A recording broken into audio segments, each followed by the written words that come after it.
যদি কেউ জানো এটা কোন জায়গা, তাহলে বলতে পারলে তাকে উপযুক্ত পুরস্কৃত করা হবে। আর তো আমার চ্যানেল থেকে তাকে একটা ছোট্ট একটা উপহার দেওয়া হবে। যদি কেউ জানতে চাও এটা কোন জায়গা, আমাকে কমেন্টে জানাও। যদি সঠিক কথা বলতে পারে তাকে উপযুক্ত একটা প্রমাণ সহ, ভিডিও সহ তাকে আমি একটা উপহার দেব, সেটা তোমরা দেখে নেবে। তো বলো যে এটা কোন জায়গা, কোন জায়গা এটা। দুদিকে পুরো মানে রাস্তা, রাস্তার উপরে আছে একটা নৌকো, নৌকোর আবার এদিকে আবার নদীর এদিক দিয়ে আবার কি নাকি হলদিয়া দেখা যায় এদিকটা। এটা বড় একটা নদী, সমুদ্র, আবার এখানে আবার গাছপালা ভর্তি। তোমরা কমেন্টে বলো এটা কোন এরিয়া, কোন জায়গা।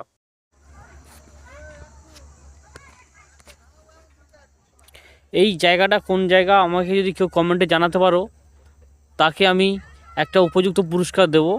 এই জায়গাটা কোন জায়গা। আমি এসেছি মিনিমাম, জানি না, এমনি মিনিমাম না 7-8 কিলোমিটার ধরে গাড়ি চালিয়ে, 7 থেকে 8 কিলোমিটার এই গাড়িটা চালিয়ে আমি এখানে এসেছি। এটা কোন জায়গা যদি কেউ বলতে পারো। ওদিকে আবার সিঁড়ি আছে, সব বাচ্চারা বসে আছে। দেখো, দেখতে পাচ্ছি সব বাচ্চারা বসে আছে, সবাই খেলাধুলা করছে। আর ওবার রাস্তার উপরে আবার নৌকো তৈরি হচ্ছে, না রাস্তার উপরে আবার দেখো নৌকোটা তৈরি হচ্ছে। তো আমি জানি না এটা কোন জায়গায়, যদি কেউ জেনে থাকো আমাকে জানাও।